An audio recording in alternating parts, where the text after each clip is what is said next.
What's poppin', everybody? Welcome to Tom and Joey Entertainment, aka TJENT. This is Real Talk with Tom and Joey, Game of Thrones edition, where we react to Season 7, Episode 3, otherwise known as The Queen's Justice. I'm one of your hosts, Joey Prokes, and alongside me, as always, is Tom Hazelwood. Tom? It's not Joey Brooks. Not. I'm not.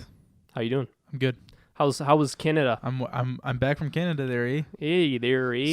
Sorry I couldn't be here for a while. Sorry, it's okay. We had maple syrup. Just be though. back before bedtime. We had maple syrup, so Nice. we did it right. Yeah. Beautiful. What was the most fun thing you did? Just quick anecdote. Rock climbing. Rock climbing, was that's a lot dope. of fun. That was a lot of fun. Yeah. I'm sure It was like rock climbing. Mhm. It was just kind of like rock shelves that we climbed, but they weren't like rock shelves. I don't know. It wasn't very Slanted inclined rocks where we kind of just crawled up. Yeah, it wasn't like sick, but I did wear like Nike flip flops the entire time and smash my feet. But I think I'm gonna do an ad for Nike for telling them that I only wore their flip flops and conquered the Arctic tundra. So Nike, if you're listening, Ba-boom. we could use a sponsorship deal. That'd be pretty cool. Yeah, I'll do it. Otherwise, I'll just say they were Adidas. Fuck you. Yeah, there you go. Screw you, Nike. So if you don't know, this is our Game of Thrones reaction videos every single week. It's on Friday this week. It's on Friday this week because we had a little delay, but that's okay. Every week we dive in to each Game of Thrones episode throughout Season 7. There's now 4 more. Or Yes. 3? Well, 5 more. 5. Because 1, 2, 3, and then we got 5. Because there's 8 episodes, right? 7. Oh, there's 7. Yeah. Okay, so then never mind. 4 more. I thought there was 8. Yeah. I thought there was 2, but then I just read the other day there was 7. So Are the rest gonna be longer then? I assume so. I did hear one rumor that Season 8's like every episode could be up to like 2 hours. Yeah. Okay. It's fine. Perfect. Would be pretty intense. Perfect. But then again, I also heard that we might not get that till 2019. But it's a story for another day. Every week we dive into Game of Thrones Season 7 and give you our reactions through each episode. What we do is we go through scene by scene, and then we go through some fan reactions, which if you want to get in on the show, where do they have to go, Tom? I would assume they go to their neighbor's house, get on their computer, type in Instaface, Snapbook. As always, you are very close. Damn. Go to patreon.com slash Patreon. TJENT, and we're running a special throughout Game of Thrones Season 7. So any tier that you're at, $1, $2, $5, or $10, you can post your reactions to each episode throughout the Game of Thrones Season 7 by 5 o'clock-ish, like 5:30 to 6, maybe Somewhat. 6 on the latest probably. This time you got away with it if you posted it late because, hey, Yeah. couldn't do it anyway. There you go. Got away with it. On Monday evening, and we record the reactions on Monday evening where they post on Tuesday every single week. So without further ado, let's swan dive Right in it. right in it. Or dragon dive. Yeah. There we go. And speaking of dragon, the first scene in episode 3, The Queen's Justice, is None other. Jon arriving at Dragonstone. Pretty dope. Kind Definitely. of. And the whole scene, because the whole like first 20 minutes is Jon and Daenerys meeting, obviously, because this is one of the most anticipated meetups Yeah. ever in the show, period. And we were talking about the other But- night, imagine being the 2 biggest characters on the show, like on set. So you're Yeah. getting away from the Game of Thrones world. You're on set just with all these people, all these like ridiculously popular characters, and you're the 2 most popular characters in the show, but yet you've been doing this, recording the show for upwards of 7 to 8 years, Yeah. and you've never been in a scene together. I would feel like that would be pretty surreal, aside from they know the show aspects. And they probably have their own favorite characters too. Yeah. I mean, it's probably themselves. Yeah. They'll never admit it, but most likely. So they probably are Well, it just probably helps them get into character. and they're probably just as excited as everybody Yeah. else is. Yeah.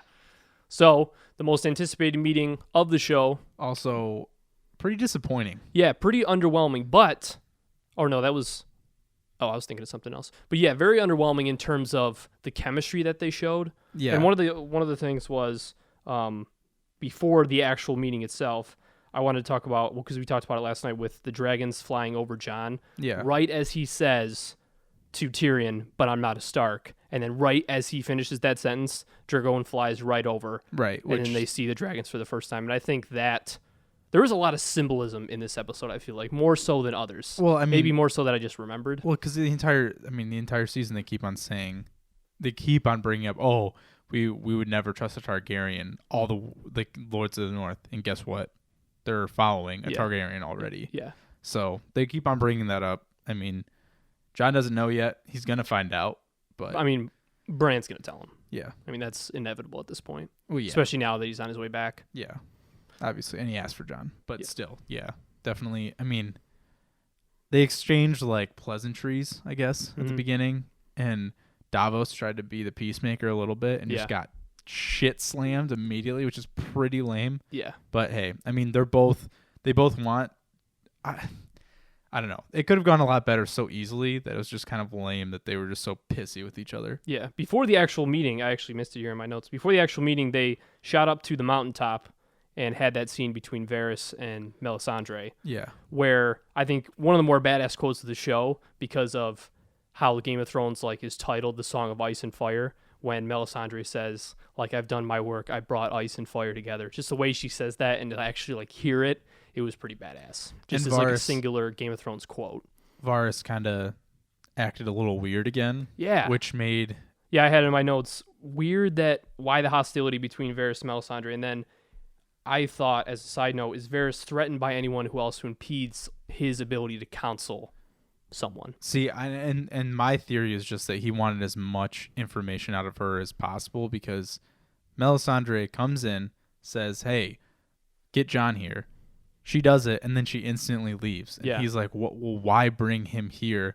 Because for his sake, he doesn't give two shits about Jon or the North. Bring him here. You leave. Why? And then she says, "Oh, I did some unspeakable things." Yeah, obviously Varys doesn't know that she set the princess on fire. and he's probably looking out for Dany's best interest in saying, trying to figure out what she did or what she's capable of. So Dany isn't in trouble. Yeah. But I think the scene was shot in a made him. I think that the scene was shot in a way that made him look a little bit sneaky because later in the episode we find out who the leaker was. Yeah. And I think they still want you to think it's Varys. Well, they want to put enough evidence up until that point that you think it's Varys, and then you find out it's not. But Dany's going to be like, "Oh, you clearly leaked all our battle plans, blah, Yeah. blah, blah," and then exile him. And she's going to have no way to prove otherwise. Or Right. he's going to have no way to prove otherwise Right. because Olenna is dead. Right. Obviously. But that's for a later Yes. a later scene. And one of the more interesting topics that you brought up when it comes to Varys being the leaker, and you're right, I think it's almost too obvious Yeah. for Game of Thrones. And I feel like they almost did that on purpose. Yeah, I mean that's Hollywood. That's Mhm. just okay. Let's make Varys look like way worse than he actually is, Yeah. but it's not actually. But then him. end up having him be innocent. Yeah. So then they went, and then now they actually went to the meeting in the throne room. And then, like we said before, Daenerys and Jon show a hostility, and Jon not bending the knee and being Yeah. super against that. And that was something that we both agreed on, that we thought that he wouldn't give a shit. Like, that he would go there and bend the knee and just... Well, I didn't think he'd bend the knee. Oh. I just didn't think he cares if she's queen or not. Oh, okay. Personally. Okay. But I knew he wouldn't because the North is following him. Yeah. And he can't because that basically symbolizes that all the North does. And if he does that, he loses the entire support. So let's say he bends the knee, Dany screws him over, and the North doesn't follow him. Well, now he's completely screwed. Yeah. So I'm not surprised he didn't bend the knee. It's just I don't understand why Dany was so stern about it right from the get-go. But Yeah. I think she's just threatened in the fact that she probably thinks that he wants to take over. If he just would have said, "Oh, I don't care if I'm king or whatever. I just want to live." Yeah. And plus just the hostility that comes later in this scene about between their two houses back in the day. Yeah. And Again, I mean, they talk about Targaryen. Yeah. But Dany mentions, "I'm the last living Targaryen," Hey, and then they Aunt. like stand on that scene when she says hey, that. Aunt Dany. Yeah, yeah. And then I put in my notes that Sir Davos scene when she lists off all the names, and then it's this just, is Jon. This is Jon. He's the king of the North. That was great. That was awesome. So then and I put in here, one of Daenerys' best moments as a ruler was asking for forgiveness for her father's sins when she Yes. asked Jon Yeah. on behalf of House That Targaryen broke to- the tension. I thought, okay, here's where the conversation turns, but then Jon just kind of shit all over that anyway. Yeah, So, like he completely disregarded it, and then he said, "Ask you not to judge a daughter by the sins of her father." And then he says that she's not bound to the actions of her father, And he's then not he's not bound bound by the the oath. loyalties that Yeah.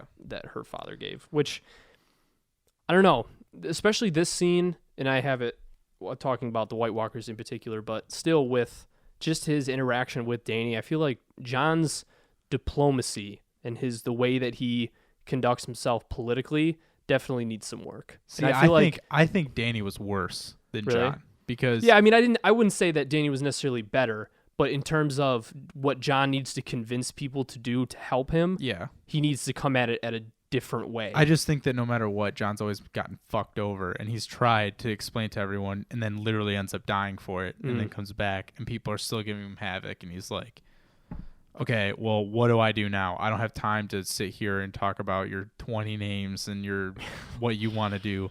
I have a job to do. That's why I'm here. But yeah, he definitely could have handled it better, but at least they end up on good terms. Yeah, So, one whatever. aspect of that you're right when it comes to explaining Jon's situation and in the situation that Jon is in particular is the way that he does not, like when they talk about the war with Cersei and stuff, it's like, we don't have time for that shit. And Yeah. Jon's mentality is, we have to fight this shit as fast as Yeah. possible and as quick as possible because it's going to come burning down. And what's one thing I will dock Jon for is he could have said, because he did stop because he went after the Boltons to get Rickon back Yeah. and basically get revenge for his sister as well. And there was time for that. Mm-hmm. And I guess that kind of like they needed to do that to fight the White Walkers. Because and it's like, everything. and especially to get Winterfell back to like Which- establish the presence in the north. Which may be so, but he obviously cared a fuck ton to get Rickon back. Yeah. And definitely put aside a lot of his, predetermined rationale, White Walkers. So if he would have just said, I understand where you're coming from. I want Cersei dead as much as the next person. Who else? I mean, she basically murdered my entire family. Of course I want her dead. But we need to wait. But it's just like, and this is where Tyrion can come into play immensely in terms of counseling And he Jon. does. Yeah. And even just the little conversation they had later in the episode, it helped. But it was just the fact of Jon has to learn how to be a politician in terms of give and take. Like he just went there and said, we're all going to die. You're going to rule over a graveyard. Everyone's going to die. Everyone you know and love is going to die. And the world is going to come to an end unless you help me. Yeah. Now, ignore everything you've done. Right, Ignore everything yeah, you we're worked on it. for. Yeah. And help me. And just putting that. And Tyrion put that perfectly later. Yeah. So. Yeah. And just, you can't, and he says it himself, you can't request something like that, and especially meeting her for the first time ever. Yeah. And just request all that. But batshit on the crazy flip stuff. side, up until this point, Jon's done all the right moves. Yeah. Completely 100%. Yeah. So it's this like, was his first fault in terms of not only interacting with another character, but just his diplomacy in terms of I don't. what's best for He the definitely North. doesn't like her. No, I didn't. There's definitely no warm and fuzzies between there. But that doesn't mean it can't change. Especially when she goes on that rant about like her upbringing and stuff, you could see. Yeah. Damn it, they are so good at what they do. It's fucking nuts. All Man. right, we've beaten that scene with the dead horse. Yeah, and then the Move only on. thing I wanted us to tell Sean was when Davos slips that he took a knife in his heart, and They still I just haven't mentioned it. Yeah, and I'm really curious to see where that goes in terms of what the big characters are going to do when they find out. Because they they bring it up later. well, and plus Bran knows. Yeah. Well, Bran knows everything. So Bran's a dead robot. Yeah. a computerized vegetable.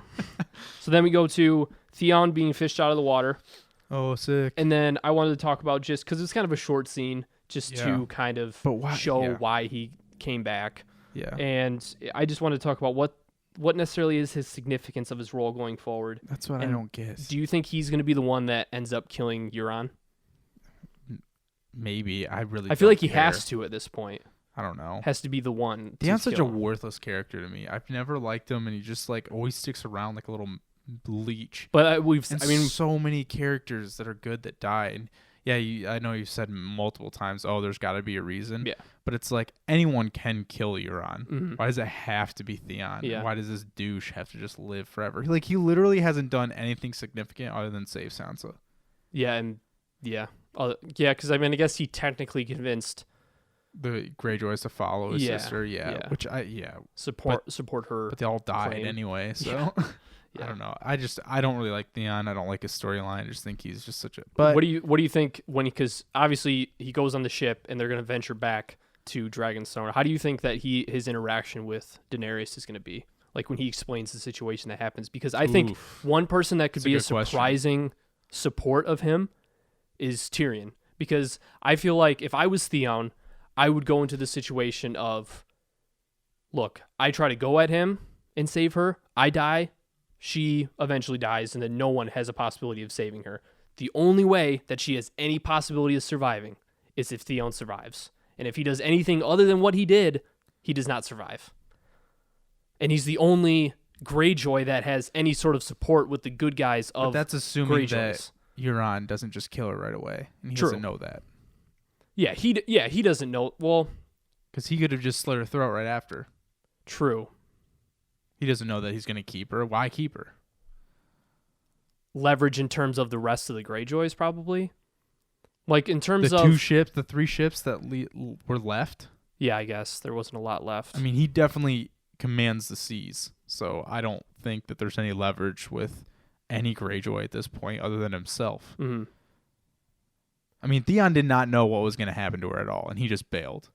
So yeah, I mean, you could definitely make that point for so sure. I think he'll go back, and I don't know. I honestly don't think Dany's going to care that much. I mean, people come back. I don't know. I don't see her being that like demonstrative towards him. True.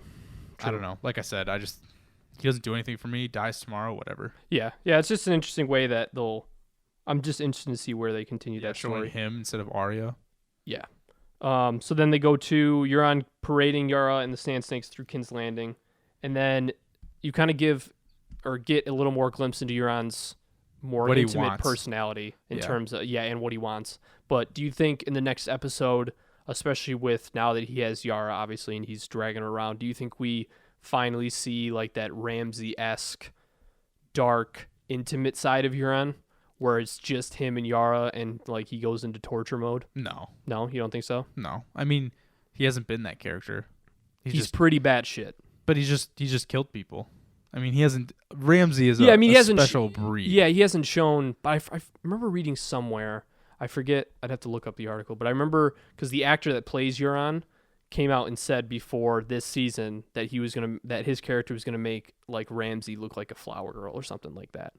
He came out and said that. He would have to do. Yeah, no, I agree like 100% that he had to do something extremely dark. Ramsay was But- pretty bad. Yeah. He did feed his brother as a baby to a bunch of dogs. Yeah, literally. and plus and his mom. every villain in Game of Thrones has had this intimate dark side of them, especially the Yeah. villains that now there's only really two main character villains with Cersei and Euron Left, and yeah. you've definitely seen dark sides of Cersei, Right. and you saw Cersei's worse than Euron. No one's worse than Ramsay. well, I mean, yet. there's no evidence to back up that Euron is dark and twisted. I just think it's eventually coming. I just think it's a matter of time. I think when he says flower girl, it probably just means that maybe he kills a big character. Maybe, But I don't know. I don't really see the. I could see him as a pretty batshit crazy. I just don't torturer. think he cares about anything other than himself. So I don't think that for him, revenge really means much other than just, oh, I won. That's See ya. true. I mean, he literally just like slaughtered people and was Well, like, yeah, I mean, I'm good. he's definitely keeping her alive for a reason. Because Yeah. to your point, if he was going to do it, and if there was no purpose in keeping her, there is a good point in killing her, and just like ending it, and not Ending have it, to yeah. deal with it. Yeah, but he's for definitely sure. keeping her around Oh for yeah, a reason. yeah, for a reason. We just don't know, but I don't know. It's hard for me to fathom that anyone's worse than Ramsay for Yeah, sure. No, true, 100%. Cutting off Theon's members literally piece by piece and turning him into basically an object. That's going to be pretty tough to beat. Yeah, and then we go to Euron's. Obviously, the gift that Euron was talking about was Yes. the Sand Snakes and the Dornish Queen to Cersei. Wait. Did someone guess that? You're right. You're always right, dude. You're always right, dude. Weird. I mean, did I even say what did I say the gift was going to be? I think you said it was going to be the same thing. Oh. So, Well, then. good shout. No, I'm just saying. That was a good shout though. Oh yeah, yeah. I mean, it was going to be. It wasn't. That wasn't well, that. That wasn't that good of a prediction. Well, and plus the thing because- is that even if she was, I mean, there was only one of two gifts. Maybe if it was Lady Olenna, that would be the only other one. I mean, that I could like think I of. said, I mean, I'm just being a dick, Yeah. but I mean, we got it right, Yeah. but it was that was like a tip Yeah. dunk. Yeah. That wasn't Yeah, a splash like Tanner had from half court. yeah, that was definitely a great call, Kieran Grayscale from Jorah. But I mean, there is an important scene with Euron because with Jamie, that's what I was. Or is that what you're talking about? Yeah, because we see him parading around saying, "Oh, this is a life, blah blah blah," and we keep on hearing, "Oh, Euron," until he turns on you, and when people talk to Cersei specifically, And then Euron talks to Jaime, and Jaime casually mentions, hey, yeah, this is great, but they'll see your head on a stake if they want you to tomorrow. Yeah. I mean, I think I wrote down the exact. He said, if you turn on us, they'll cheer to see your head mounted on a spike. Yeah. So I think it's important to note that I think they all predict that Euron's going to turn on him. And I definitely think he could. And I know, like, last time I was like, oh, what if Euron uses all his leverage to go over to Dany? I don't know if that'll happen now because, he wiped out. Yeah, I don't think that's quite a possibility now. But I mean, still, he could try. He could do other things. He could try and screw over Cersei any way possible. Well, now he's the command of the naval forces for Right, but he could just say, I don't need you, Cersei. Fair. Because he still technically could go to Dany and be like, yeah, I wiped out your entire army. Use me. Yeah. I don't think it'll happen. Yeah, I think it would be like a -% chance, but I definitely think Euron is all in at this point with helping Cersei and I think without a doubt he'll screw her over. Oh yeah, it's all treachery, especially on that and like in King's Landing. Because all he wants to do is be on top, and I think Cersei has no intentions of marrying him. Well, and then she says like when the war is won. Yeah, that's so obvious. And she's not going to win the war. Yeah. So that'll never happen. But I think Euron will turn on her before because I think Euron's going to realize that. Without him, Cersei is literally done for. Yeah. Like that he holds he's the only the power. Yeah. Because their army literally stands no chance. Like Davos mentions later in the episode, they barely took, or maybe it was earlier. Oh, we almost took King's Landing. Yeah, we didn't even mean to. Blackwater, yeah. And Tyrion makes like that little snark remark, but legitimately the North could take it over if they wanted to. And we were talking about it without the wildfire, they probably would have lost. Yeah, exactly. So then and then one thing I noticed was that all the Kingsguard changed their uniforms to all black. And you think that's just Game of Thrones symbolism in the terms of King's Landing has gone completely fucking dark and evil. Oh, yeah. Cersei's at the helm, and she bangs her brother on the daily. Yeah. So. Got all that black with the spikes on the shoulders. She's just full-on evil queen mode. That character you like? Yeah. Who has sex with her brother? Yes. Did I mention that? She does use that on multiple the character occasions. that you like. Yes. Okay. Correct. I do like her. So then they go to the scene of Cersei and the Dornish Queen, and then this is what I was. Ooh man. This Jigsaw Cersei. Yeah, this whole scene is pretty dark and twisted, but in terms of what they were going to show, the whole time I thought when she started talking about the daughter, the whole time I thought that she was going to have the mountain cave one of their skulls in. It's just like I can't deal with another scene, especially just in that dark, twisted aspect of her watching whatever happens to her daughter. But then obviously we find out that she kisses the Dornish, which is literally one of the Sand Snakes. I honestly think that was probably the worst thing she possibly could have done. In terms of like if you're in that situation, and in terms of if this was actually like reality and she actually had to sit there and watch her daughter go through that is hands down the most like dark thing that you could do. That's like straight out of a slasher movie. Yeah. Like that. Cersei really brought out the big guns. And then she talked about how they were going to force feed her and have her watch her daughter like just rot. Yeah. And just out of arm's length, so you can't even hold her. And then I figured out what she said. She said, make sure, because at first she said, change the torturers out. No, change the torches. Torches, yeah. Yeah. I got that the second time through. So then it's all the light. So it's all lit. Yeah. But then she said that she was not only going to keep her in there to watch her die, but then to watch her body rot and go to Skull and Bones, which is pretty dark and twisted, but that's what happens when you freaking mess with Cersei. Yeah. You like her, huh? I do. It's a great character you got there. Bangs her brother and then watches a mother literally watch her daughter rot to Skull and Bones. Speaking of pretty great character you family, Jaime and Cersei go to family Pound Town. Yes. After. And this is the only significance of this, aside from we all know that she's on the biggest power high of her entire life. Well, and plus she's just she knows that exactly how she can get her claws into Jaime's brain and heart. And she knows that she needs him on her side, and the only way to not get him thinking at all to trade on her is to just keep giving those blowjobs.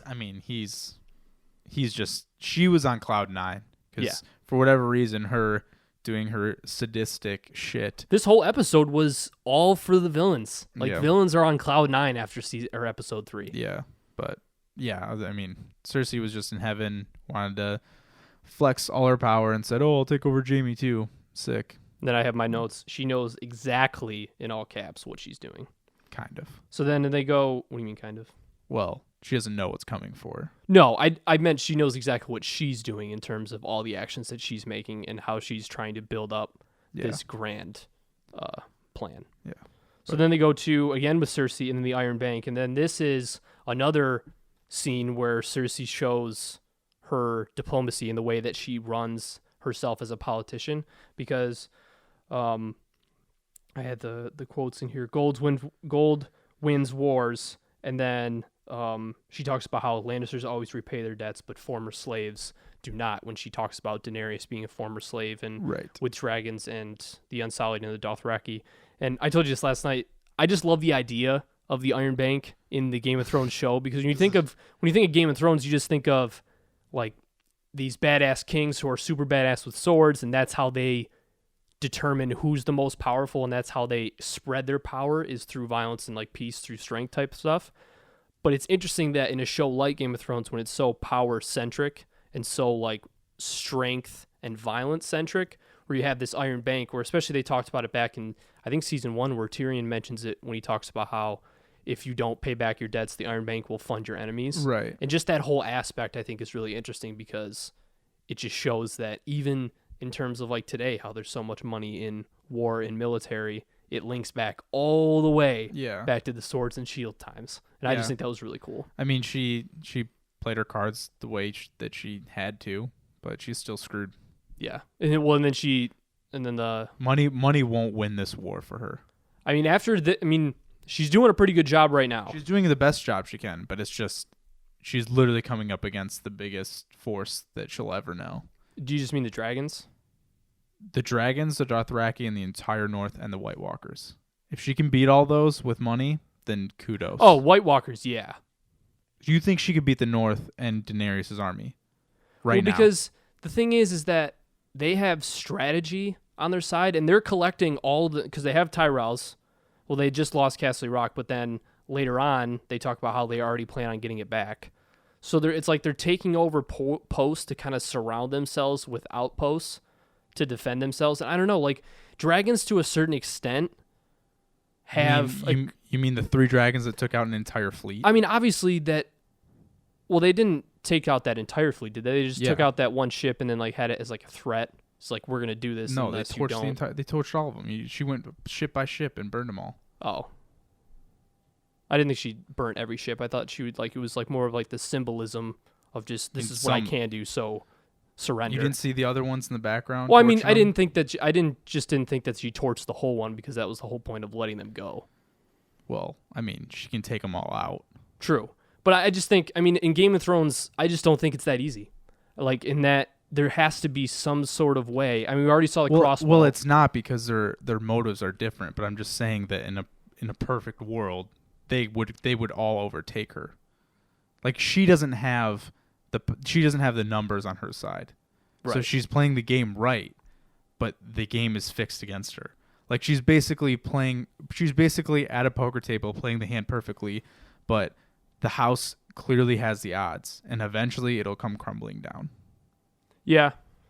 I just think that she's doing a hell of a job right now, and she's getting all the people that she has to get on her side. I don't disagree with that. It's just, it's limited. Yeah. I don't know, man, especially with... You think she's going to finish out on top? No, not necessarily. I just think Do you think she's going to live through the entire show? No. So I think she'll die like probably the last episode of the show itself. But I just think Game of Thrones fashion, like, they're not out to make fans happy. Well, she's not out for the count now, but she will be. Right. I mean, I think it eventually happens, but I just think they're going to keep her there and keep that like just aura of villain power there as long as they can. But understand that, I mean, it's just a fact that if Dany wanted to just take her out right now, she definitely could. Yeah. How do you take down those dragons? How? With what? One arrow? There's 3. If she wanted to just go burn her alive tomorrow, she could. Well, they showed that one crossbow. If she gets the Iron Bank on her side, what's to say that she doesn't make like 6 of those? But no, what I'm saying is tomorrow. If Dany just blows her lid and just says, "Oh, fuck you, I'm just gonna burn you alive," there's nothing that would stop it. Yeah, probably not. I mean, I can't say anything for sure that would. But that's all I'm saying is she doesn't have the strength. So yeah, she is leveraging, but the second the tables turn, bye Iron Bank. And all I'm saying is money can't defeat White Walkers and it can't defeat dragons. Now, the White Walkers I agree with, but money can buy you a shitload of crossbows. And they showed off the one weapon, and maybe they just showed off the one to show its capability, but then maybe the one episode where Daenerys actually makes the move to invade King's Landing, and then they have a scene where they just go across and they all like take like blankets off of them or something, and they just line up like 9 of them. Maybe, but I mean, like we said before, Jon could have taken it over too. Could have taken over what? King's Landing. With just the North? Yeah. See, I don't think that could happen. See, I don't either, but I'm just saying that Davos literally said, "Oh, we almost took it by accident." Oh yeah. Okay, in Blackwater, yeah. Yeah. Okay. And they I see could what you're have. saying. They Yeah. easily could have. Mhm. I'm saying that if people wanted Cersei dead, she could be dead very easily. But they can't have that right now. So she'll stay alive. But that doesn't mean that all the power's in her hand. Right. Her fate does not rest on her decisions. That's my point. Is she will die, but she's trying to prevent So it. it won't be because of a mess up by her. It was just because Daenerys decided today was the day that she was going to die. Something will happen, but you already don't. What do you think's going to happen? You don't think she's going to live? No, I think Jaime eventually kills her. Okay, so there's just another enemy. Yeah, well, it's not an enemy right now, that's for sure. That's what I'm saying though. Is she already has 1 million enemies, and there's more coming. Yeah. But I mean, in terms of her location, and especially with Euron's fleet, I mean, he's just taking out fleets left and right, and probably taking I guess over more we ships. severely disagree on the force that Dany has. Yeah, I mean, because I think the dragons could literally take out over half of. look Euron's at what happened fleet to Drogon effortlessly. with in the fighting pits. Yeah, but that was one dragon who came in like halfway through. Halfway through in terms of then like invading the fighting pits. Yeah, he had to go all the way in the fighting pit. You're telling me that an Ariel with 3 dragons and Drogon's what, 10 times the size of what he used to be? Yeah. He's 10 times as impenetrable. The other dragon's probably as big as he was back then. I don't disagree with you in terms of Dany's power. I just disagree in terms of the way Game of Thrones runs itself. I just don't think it's that easy. Well, I think it is that easy, but the show makes it harder. Okay. I think we just disagree. Yeah. Fair enough. And you just like Cersei too much. Yep, that's probably it. I mean, she's my favorite character of any show ever created Yes. ever, so I That's would say fair. that's probably the reason. So then we go back to Dragonstone, Tyrion and Jon brooding, quote unquote, on the cliff. Yeah. And this is whatever kind that of means. Yeah. And then and this is where Jon almost admits that his diplomacy has kind of been shit, because he starts talking to himself and he's like, if somebody told me about the Night King and the White Walkers, and then he kind of stops. It's like, And I would he's want like- to know, yeah.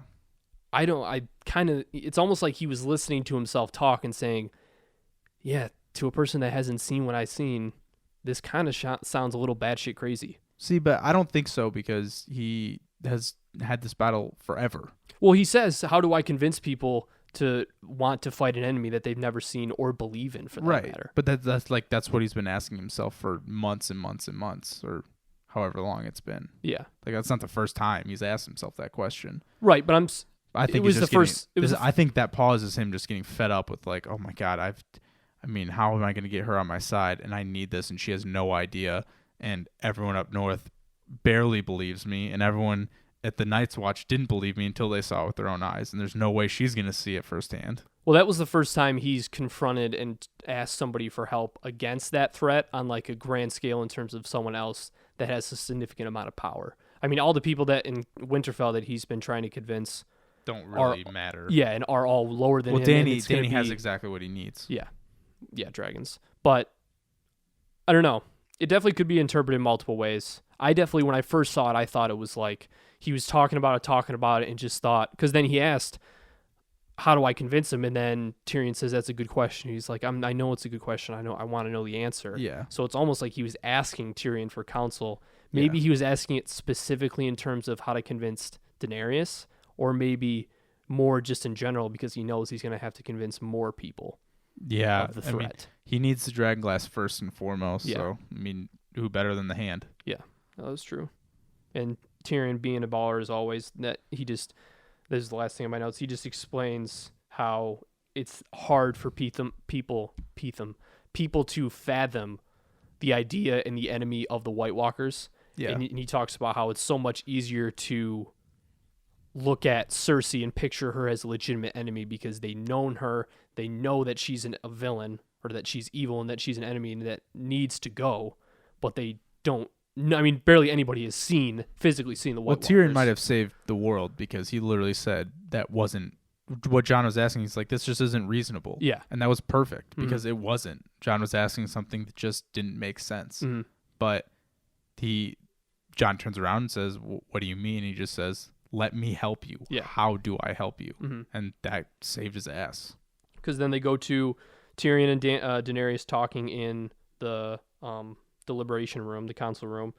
And then the knife wound quote is brought up again. Daenerys brings that up, and then Tyrion kind of just brushes past it. So I definitely, especially because it's come up multiple times, and they've definitely especially when Davos mentioned it, like the look on Jon's face. It's not necessarily like it's gonna mean something huge, like it's gonna flip a switch. It's weird that they bring that up. Like of all the things, and we've talked about how they don't really talk about it again, but I don't know why of all things bring up that. And because of how they do it when it's brought up, and how important those scenes are. In particular, like this scene that happens right now, because they're talking about it just to Daenerys and Tyrion, and she brings it up.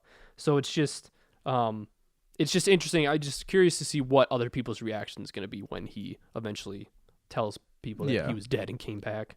And then another great example of Game of Thrones humor when Tyrion talks about a wise man once said, just because you want to believe in something doesn't make it real or something like that. And then Daenerys, I have the quote exactly here, and she was like, "Are you trying to present your own statements as ancient wisdom?"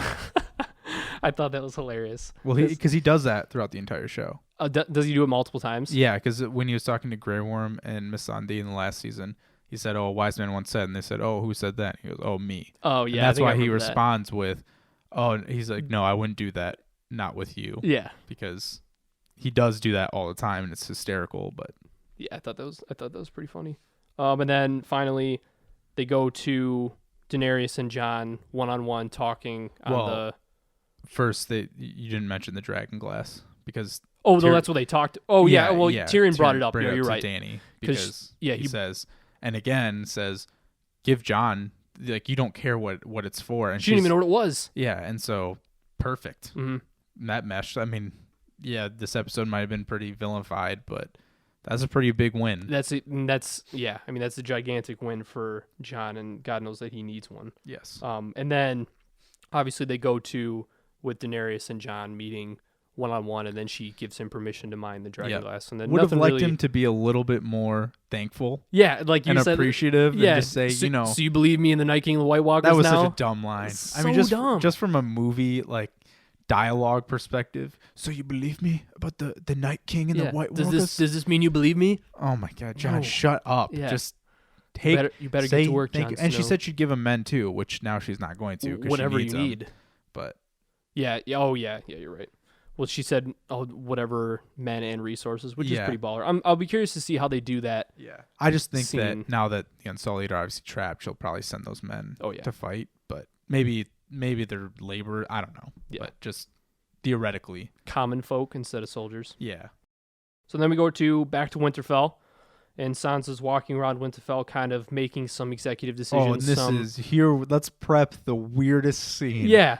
So then Sansa's going around and she kind of shows an example, and this was just the one thing that stuck out to me when she talks about the chest plates being made and how there's no leather being lined with the chest plates. And it kind of shows Sansa's, she's never been a part of a battle before. Right. We've mentioned but that she before. She knows a little bit. She knows what needs to be known in order to be a leader, doesn't have battle experience. Right. It's kind of like cred points for just being like, I'm not completely useless. Yeah. And then Littlefinger mentions that she's learning how to rule and learning how to be And or learning how to lead. all she needs to do is think about everyone as everything and every Yeah, person that in quote. the world. You just need everyone is your enemy, everyone is your friend. Like, She needs to sit in a corridor and just telepathically just rule. Just yeah, get and sit in a corner with like a sword and just point it at the door and wait for like. I get what he's trying to do with that quote. Yeah, because he's just trying to say in a normal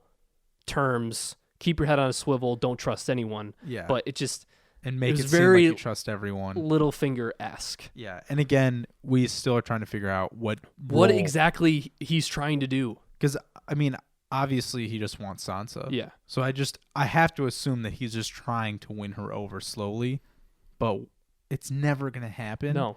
So and she's so like the woman that killed my father and two brothers is dangerous. Thank you for your counsel. Or wise counsel. Yeah, wise counsel. That I'm sure it was something clever last or 2 episodes ago. Yeah. I mean, she shoots him down, but he's definitely smart. Mm-hmm. And I don't know. Sansa definitely has taken a step up, but I still don't think that she has any idea what she's doing. I think she's a little bit too cocky. Because she's, you don't know Cersei better than anyone. Sansa, you were around Cersei, but you didn't really see the magnitude of who Cersei is. Yeah. Like, there are other people more than you. She does reference that multiple times. And it's just kind of like, Sansa, listen, you aren't some hard ass. Like, you were basically in King's Landing your entire life, being bathed and pampered. Like, don't act like you are just this badass. Yeah, but, like always hanging around Cersei and like constantly and obviously around her. What happened with Ramsay was god awful and atrocious, which hardened her, I think, personality wise, and that's why she's such I don't know, so brutal. Yeah. But come on.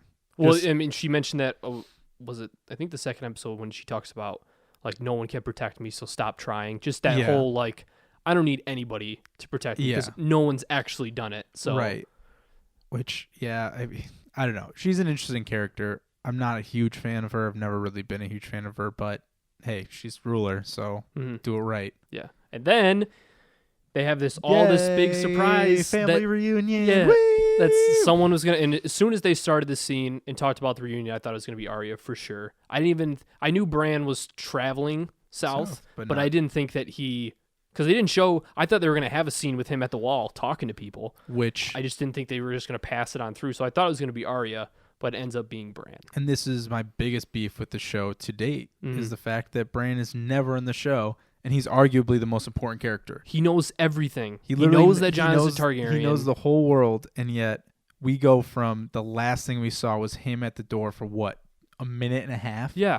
And then, he shows up at Winterfell, and he's computerized and a total... I mean, most people probably think he's a giant dickhead, but he basically is just a giant encyclopedia now that just sits there and opens, and that's all he does. But can we just see a little bit of character progression? Yeah. All the times that we saw Theon get tortured or develop into an object, or Sam and Gilly traveling around or something along those lines, and we could have been filling it with Bran. Let alone a whole season of none. And figuring out more stuff about what we need to know. I don't know. I just think it was so lame that we barely get to see Bran. He's absolutely essential or detrimental to the entire plot, and we see him for a minute and a half he was in an entire season. Yeah. That's just, I don't know. It really pisses me off, but... Well, and then he brings up Sansa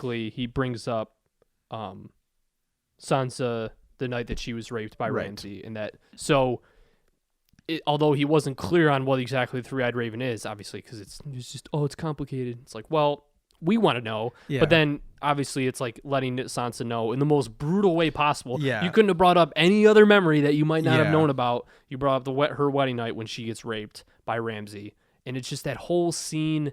And it's just typical Game of Thrones. Like, as soon as he gets to the door, they put on the Game of Thrones music. They give a big hug. And then they go to that scene, and Sansa ends up walking away, like, terrified, pretty much. Yeah. And it's just like, damn it, Game of Thrones. Why can't we have nice things? Well, and it just pisses me off because it does make sense. And the reason why he said, why they would write it that way is just to show that Bran is no longer Bran. And that's the one that's one way that he can show her that you're not going to doubt me anymore. Yeah. Because no one else knows about that except you, Ramsay, and Theon. Yeah, and now me. Yeah. And I don't care. Mm-hmm. And I get why. I mean, it's dark as hell. I get why they chose that of all things. But how did we get from Bran basically completely fucking up and letting the White Walkers go south of the wall to him just showing up randomly at the door to him? You mean letting the White Walkers go south of the wall just by passing through it? Right, because he touched one. Oh. So now they can get through. Oh, that's right. Okay. So we went from there to the Third Eye Raven, well, and basically killing the 3-Eye Raven because then he was no longer protected. Yeah. To showing up at the door at the White Wall or the Great Wall or the Ice Wall or whatever you want to call it. The wall. To showing up at Winterfell and talking about his sister getting raped. Yeah. That was the progression. Like 3 scenes. And I'm like, and that whole scene last season when he met Jon's uncle? Or Benjen? Yeah, Uncle Benjen. Yeah. Hey. Because he left. He's still alive. Where's that? Oh, God. I don't know. I just feel like that was such a huge miss, but hey. With how big he is. It's not just his story in general. It's the fact that he could save the world and knows that everything that is detrimental to saving the world, like Jon being a Targaryen. Yep. Whatever. And that's another thing. I cannot wait till that revelation. Yeah. You want to talk about that Game of Thrones music coming in clutch. So then they go back to the Citadel, where they go Sam and Jorah. Jorah's looking pretty good. Yep. And I told you this before. Looks a lot better than I thought he would, especially with that amazing scene where he cuts off all the grayscale. Jorah looks good. Jorah's starting to win me over a little bit. Yeah, he mentioned that. I don't know. I liked how he was, Sam? Well, I mean, Sam saving people's dope. Yeah. So going out of his way, like putting that much on the line just to say. Well, I mean, he probably wouldn't have. There's a small part of me wasn't that hopes that Jorah wasn't cured all the way, so the handshake. But no, I mean, Sam's already proved himself very important, and I've said this before. Him in the library, Bran and Sam are gonna save the show. Well, the entire world, like them together, like collectively. I think that everyone has a similar importance in making everything come to light, but Bran is probably in his own little world. Yeah, the most. You know, because like that makes sense. Tyrion has a huge role in this, but I wouldn't say that he is like the most important. Yeah. Whereas Sam has a point and a purpose, but it's not the most important. It's just everyone culminating. But like I said before, Sam figuring stuff out is cool. It's just when I get 15, 20 minutes of him and Gilly walking around together, it's just, and she hasn't been, I mean, she basically hasn't been in this season. Yeah, no. So that's fine. Yeah. Good. But pretty cool that he cured Jorah, and I just liked how Jorah, that interaction of, oh, how bad is it? And kind of showed Jorah as just, I don't know, he seemed maybe it was the rest that did it. Yeah. I just slept a couple extra hours and it just kind of went away. Just trying to like kind of, I don't know, help a brother out. Drink more orange juice. And him just saying thank you, and I don't know, I like that interaction. I thought it was a nice like the handshake and how he put his hand like over his, you can tell he cares, and it was kind of cool because I've never been a huge fan of Jorah. He didn't do much for me, but him being like, she's gonna be the death of me, I thought that was kind of cool to see him just say he knows that Dany's literally gonna kill him from the inside out, but he's still just gonna go fight for tooth and nail. And it was dope how Sam extended his hand first. Yeah, felt like that was like kind of a big... I agree. That's a good point. It was Jorah's admirable. He's always been admirable, but he screwed over Dany from the get go, and it was kind of weird. And I think that he kind of got off the hook a little bit, but I don't know. Jorah's okay. Yeah, we'll see where it goes, and then we'll see when Jorah ends up back meeting with Dany, because now with Daenerys getting boned on both ends in terms of Castle Rock and with her trip their secret trip to Dorne, maybe Jorah comes up huge in a big way. Right. I'm definitely curious to see where that goes. So then they go to, and this is kind of like the last scene because they blend this whole final scene together. They go first back to Dragonstone with them counseling Daenerys, and then first finding out, or no, that wasn't the first time they found out. This was the first time they kind of like discussed it with their council about how their ships got both attacked on the way to Dorne, and then, or no, this was before the Castle Rock. So they were just talking about the Castle Rock battle, pretty much. Which we are both in agreements. We're both in agreement that pretty lame battle scene. Yeah, to be honest, super underwhelming. I was pretty underwhelmed. I was super pumped. I will say that it was better on a TV because I watched this on like a half-lit computer in the middle of Canada. Yeah, but I don't know. I I was expecting more, but I guess it had to be underwhelming because maybe that was the point, that it was underwhelming because there wasn't any Lannisters there. Or there was, but not as much. Which I get. I just thought that, I don't know. I was so amped because like the way they bring in those battles, like he starts the narration and then they go like to show the out view of Castle Rock, which, side note, Castle Rock is dope. It's sick looking. But they go to like you say dope too much, remember? I do say dope. Yeah. Mama P. Shout out to my mom who listens to our podcast. She says I say dope too much. I don't think Which you I was say like, dope Mom, enough. That's not dope. Saying dope too much is just dope. And then literally 5 seconds later, I remember I was looking at something and I literally said out loud, I was like, wow, this is dope. Dude, 5 seconds after the worst is when someone tells you that you do something too much and then you just cannot stop. You literally do it like a seconds later, subconsciously. But then, so the castle is super dope though. And then Grey Worm flexes on all the haters. Yeah, just Grey Worm being a badass as always. Hey, throwing that spear with remember that I'm arguably the greatest fighter on earth right now. He throws that just MLB pitcher spear and posts that dude up on the wall. The amount of force that you have to put behind that spear to launch somebody and the dude was hanging. Yeah, he wasn't even like didn't even fall down. Just nuts. I love Grey Worm so much. And then the towards the narration when Tyrion says, "Give me 10 good men and I'll impregnate the bitch." That was Bronn, right? That said that. Yeah. I thought that was. I said Grey Worm better not die.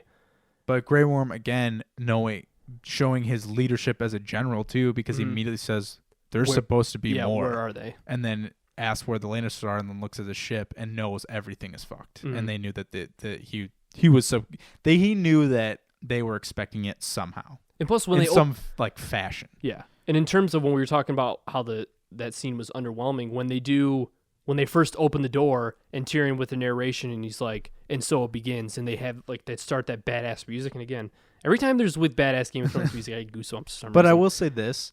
But he says that, and then the battle's over in 10 seconds. But I will say this, because some people probably think that the Unsullied are screwed. Who knows? Because we don't know how many are off the ships, and they don't know that Tyrion went through the sewers. Mm-hmm. So if he was saying that, because he said in the narration that his dad was basically said that it was impenetrable, that he was the only one that knew how to get it basically through the basement, essentially. The sewers. Yeah. Well, what if all the Unsullied are in there and now they control a castle? I mean, is it the best scenario? Well, no. But, I mean, it could be a lot worse. Mm-hmm. And one question I wanted to, before we get to the final scene, the question I wanted to ask you was, how do you think, now that Euron is surrounding Castle Rock, obviously Daenerys is going to hear about this, and this is kind of my bold prediction, one of the bold predictions through this first of mine through this season. I think that eventually what's going to happen is that Daenerys is going to get so pissed about first her ships getting destroyed on the way to Dorne, and now Castle Rock being kind of implodes and they're surrounding them. I think that Daenerys takes the dragons, goes to Castle Rock, especially because, I mean, Unsullied, Grey Worm, there's a special connection there. It's not just other soldiers. So I think she takes the dragons there, and then they'll go through a whole scene of Euron seeing the dragons, being freaked out a little bit, but then on the front of his boat, he's gonna take off a tarp, and it's gonna be that crossbow, and they're gonna put that crossbow on the front of his ship, thinking Cersei and Euron thinking that, okay, you go to Castle Rock, you're gonna surround them. Get ready for the rain, man, because she's probably going to come at you. And then he takes off the tarp and then just downs a dragon into the ocean. And I think that's what happens. I mean, that would be real. I definitely think, because what you're saying kind of goes with my prediction, which we'll talk about in the next scene, or my theory about the chain of events. But we disagree on how much damage Dany can do with them. Right. Because I think Dany, I mean, realistically, she'll probably lose that fight because it's Game of Thrones and they want to shit all over your face. Yeah. Which it's a great way to put it. Yeah. But I think that they take out a dragon, but she gets most of the Unsullied and Grey Worm out, at least. And then one dies at the end, not in the beginning? At some point. Okay. I don't know. So you still think a crossbow's on the boat? Yeah. Oh, yeah. Yeah, I think they put one on. Yeah, I've definitely thought that from the get-go, because they're not dumb. Yeah. They're not going to sit. They know that she has 3 full-size dragons. They're not just all of a sudden be like, oh, yeah, you're on go. She's not going to come over here. I mean, and not to mention what's the most vulnerable to dragons. We just disagree on how much damage Dany can do. Mm-hmm. But, I mean, I don't know. I think she goes full force. Oh yeah, so do I. Because I think, especially with the Unsullied and capturing Castle Rock, and especially with Tyrion giving her advice throughout the way, I think that she's gonna go. Because to me, rock. I just think that with 3 full dragons, she could take out the entire Lannister army basically in just one swoop. Because they're all marching perfectly right around Castle Rock, and I mean, yeah. When they took out that one ship when she was back in Marine, she had all 3 dragons focused on one ship. Do you think that was more for intimidation? I think that was Hollywood. Okay, fair enough. Because if you look in the background, there's other ones that get taken out. Okay, fair enough. I mean, I just one think, fire sets to one ship and it spreads. Yeah, I thought it was more when they did that scene. I thought it was more like intimidation, like surrender, or this is what's going to happen to your entire fleet. Well, and they mentioned they're like, oh, how do wooden ships fare against fire? Dragons. And then, the Iron Bank said that. Well, they said that in the council meeting with Cersei, and she goes, oh, well, maybe they're not as invulnerable as we think. Oh yeah, one will die. I definitely agree, but I definitely think that dragons alone can just do so much damage because, like we were saying, what's their plan? Are they just going to shoot it directly in one like direct shot? Like, I think what happens is that they like become stationary, and then out of nowhere, Euron uncovers the tarp and then just points and shoots. Yeah, and then just but that's still just one. Yeah, true. No, that's what I'm saying. I just think it's one. And the thing is, what I was thinking about today is, dips. okay, this one shoots, and then Dany goes,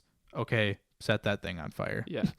Well, that's what, in terms of her cooperation with the Iron Bank, that's what I think she's going to build, like 12 of them. Yeah, maybe. That could be a good shout. So, yeah, that was the first bold prediction. Put it on the board. See if it comes true. Okay. And then, so then we go to the final scene. The Lannisters, instead of protecting Castle Rock, they go to Highgarden, which was, Highgarden in general was kind of underwhelming. The castle I thought was going to be way more dope because of how rich the Tyrells are. Right. But then I put in here, for the record, the Lannister army did look pretty badass in that march. Yeah. I mean, any like time there's like medieval army with like cool armor and just like going together, they look dope. Yeah, and this killed me though. Bronn was in the. That sucks. Well, because he's a lord now. Like he's a lord I'm not of like something now. I know that he's on their side technically because he also didn't defend Tyrion when Tyrion asked him to be his champion against the Mountain.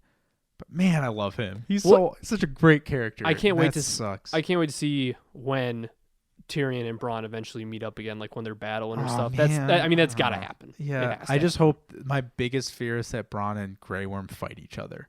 I remember that for me would be like gut wrenching because I love both those characters and that would suck because I don't want either of them to die, but I'd rather have Grey Worm win. Oh yeah, for sure.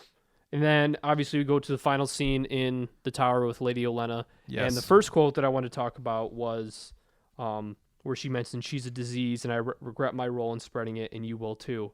And I put another foreshadowing because I think that even though Jaime just completely disregards it, I think they're just throwing foreshadow after foreshadow that Jaime. I mean, it almost like with how close they are and how much they go to Pound Town. Like, I feel like they have to. The way Game of Thrones is and how all the deaths are intimate, especially when the big characters, all the deaths are intimate and like vengeful with characters that are right up in your face. The only one was Joffrey. Yeah, true. That wasn't like an intimate one where it was one character who had all this rage built up towards one character. Right. She just wanted him gone. Yeah, you're right.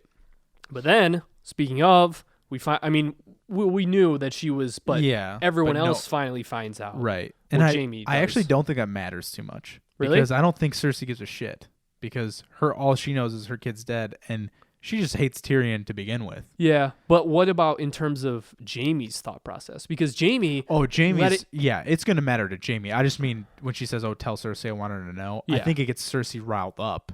I can't wait for that scene when Jaime tells her and like that whole... how they have her react and stuff. But I think in terms of Jaime's reaction to Tyrion now, but Jaime was on good levels with Tyrion when he released him. But then when Tyrion shot Tywin, that's when Jaime was like, he's against the family. Like, he's just an enemy. I think Jaime still loves Tyrion, and he's like, oh, well, it wasn't Tyrion. Yeah. But Tyrion obviously... He always thought it wasn't Tyrion. Right, exactly. He never thought it was him, but I think he's going to say that to Cersei, and Cersei's going to be like, okay. Yeah. But...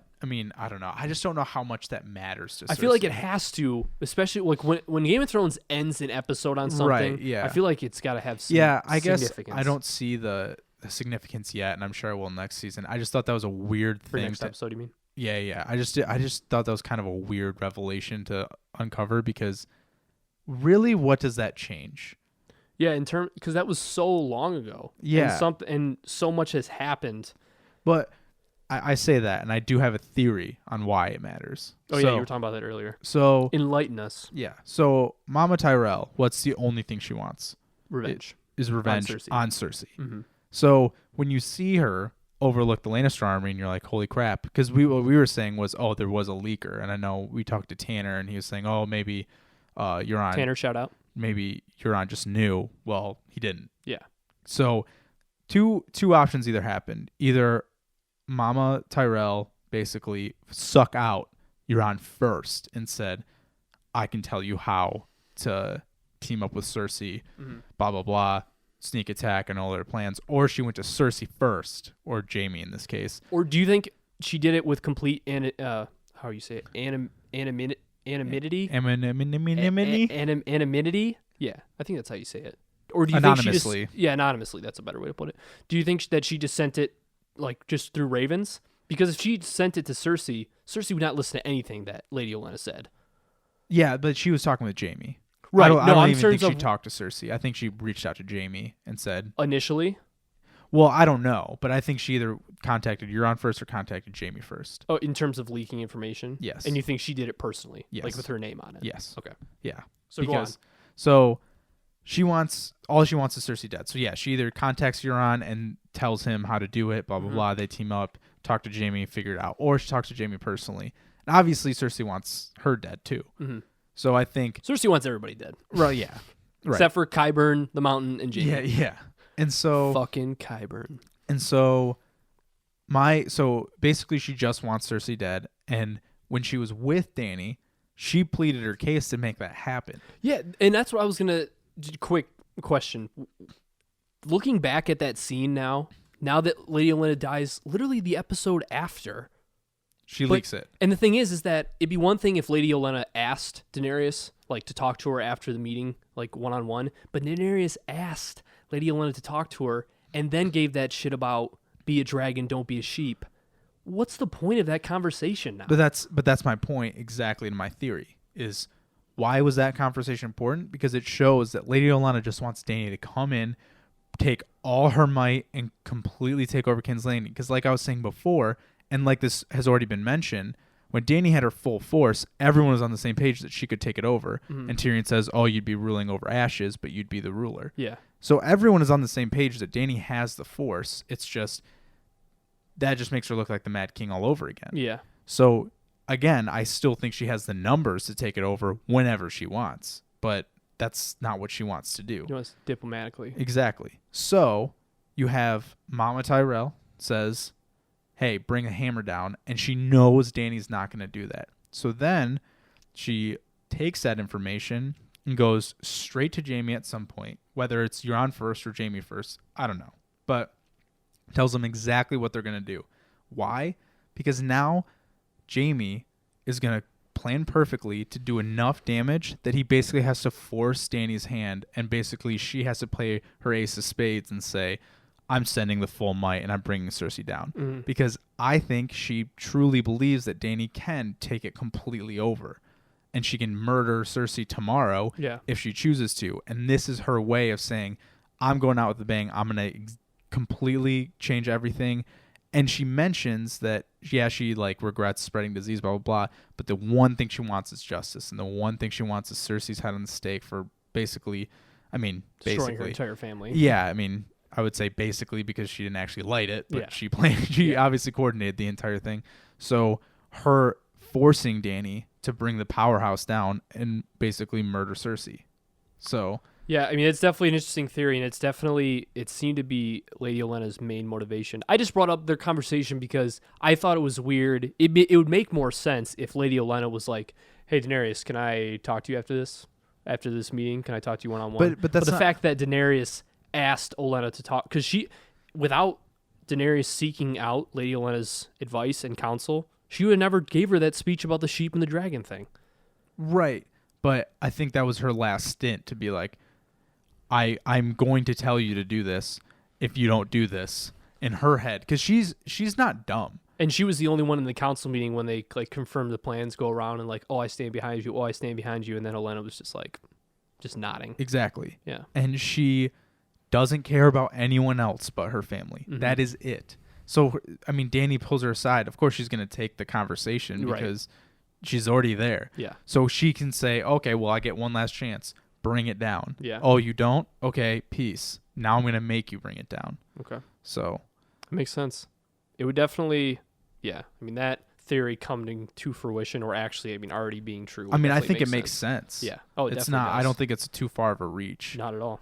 And the fact that in that entire conversation, she foreshadows to basically that. Yeah. So much, and maybe, like I said before, maybe it's just because we do these reaction videos, so I watch more intently and pay attention more. But man, there's just foreshadowing. Like they shit all over foreshadowing, all over the show. Yeah, if you miss a beat, it's over. Yeah. That's why I watch every episode like 3 or 4 Twice. times. Yeah.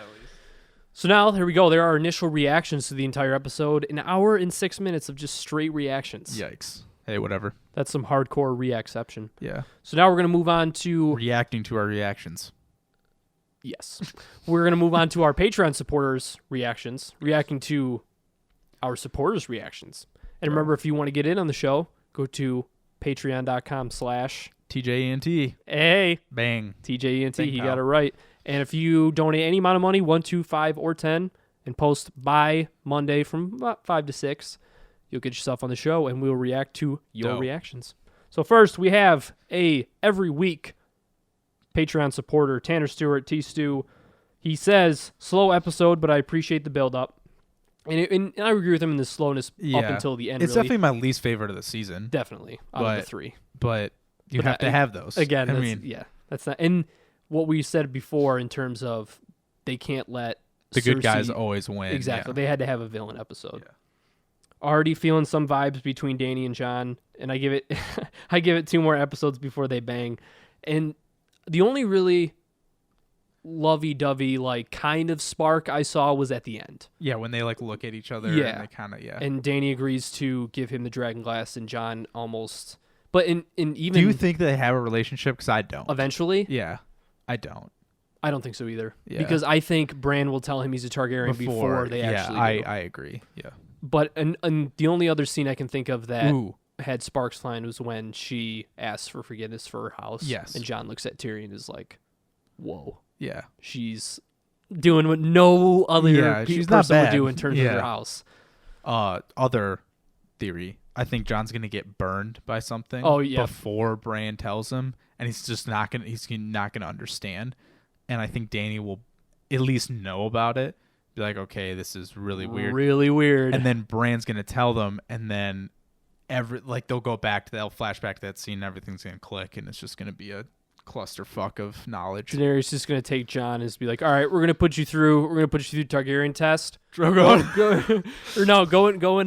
Go in this wooden shed. We're going to set it on fire. Dracarys. And you gotta walk out of it butt naked.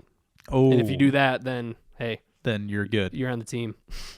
Yeah. So then he goes on to say, starting to think Jaime will eventually kill Euron and Cersei, or he says / Cersei. Ooh. So I don't know if he means and or, but I definitely think. Plot twist. What if Cersei does marry Euron and Jaime just murders them both? Murders them both. That would be He's pretty so cool. pissed and That'd be jealousy. pretty cool. I think. I don't like we were talking about before. I don't think she ever pulls the trigger on marrying Euron. I think she just delays, Yeah, I don't think so delays, either. and then betrays. Yeah, I agree. I think Euron betrays before he gets laid. And before he delays. See what we did there? We like to have fun here. So then Bran could have definitely proved his green sight with a different vision. Really, Bran, you go to the night where your sister was raped? ? Really? Dude, it's the one scene. He's a living meme. But again, I think it's just supposed to add about just... If you were going to say one moment that would get her to know that you know everything, it was that. Well, and as a filmmaker, it's like if you're going to use one example, it's going to be something that just shows how Bran is not Bran at all. Yeah. Because he would never do that as like young little Obviously. innocent climbing Bran. Yeah. And then lastly, he says, never was a big fan of Olenna, but goddamn, quote, oh yeah, I killed your son, quote, drops the mic and dies. Yeah. And yeah, that was definitely when she said, is there going to be pain? Nope. Yeah. Okay, good. Yeah. I'm on the Down same boat it. as Tanner, though. I was not. No? I was not on Team Olenna.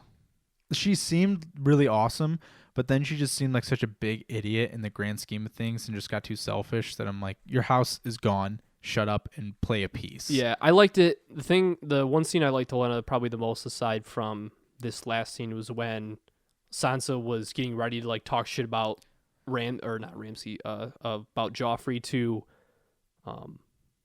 Marjorie. Marjorie and Lady Olenna, and she was like, "Oh, you're safe here. You can talk whatever you want." Yeah, she definitely won over people's hearts. It's just she only cared about her house, just like everybody else did. Yep, she is truly kind of lame.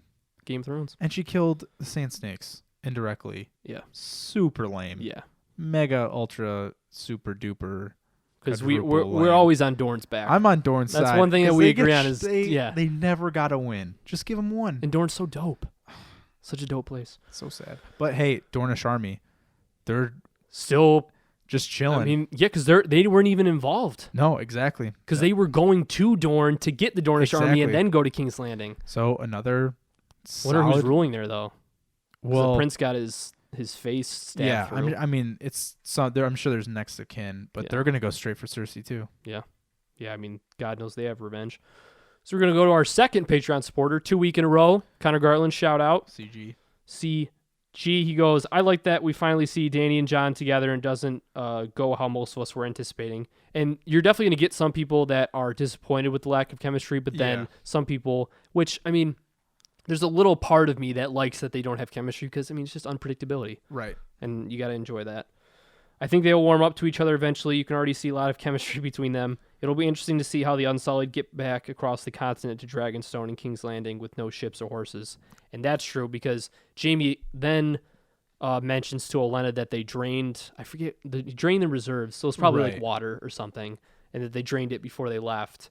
And they're already surrounding him, so they're prepping for them to leave after a short time. But again, kind of just supports the idea of we don't know how many Unsullied are in there. Yeah, true. So if Dany comes there cooking, it looked like they had a shitload initially when the battle scene started. Right, and we don't know how many got off the ships, but I'm assuming all of them. Right? I mean, I would imagine. Well, because Euron was. Do you think he was just trashing their ships that were so parked? They couldn't leave? Okay.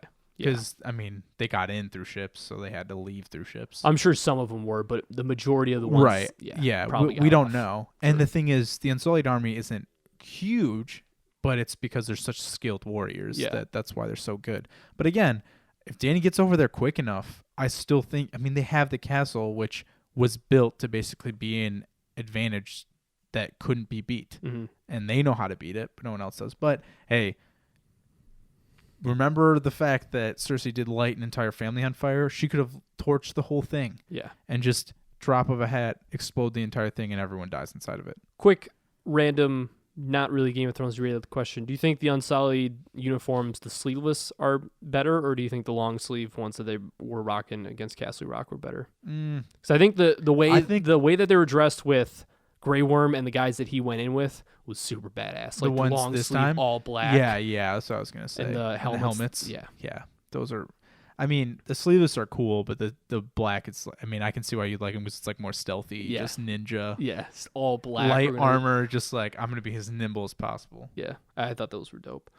Bran could have been a little less crazy to Sansa, but I like that. I need to talk to him about something, quote, he had about Jon. Right. And I didn't even notice that the first time I watched really? it. Yeah, when he mentioned Jon specifically, but then I saw it the second way through and I was like, oh, yeah. He must tell me he's a Targaryen. Yep. Hopefully Cersei takes out enough allies of Dany's that she has no choice but to help Jon in the north. In order for him to help in the south. Oh, yeah, and Lady Olenna Savage. That's an interesting one because... There you have someone who's in support of Cersei taking out Daenerys' allies, so she has no choice but to help Jon in the north. And that's interesting because that could happen. Yeah. Maybe Daenerys has like no choice and she doesn't want to put... Yes, she could go in with the dragons, but maybe... Because, I mean, I had it in my notes.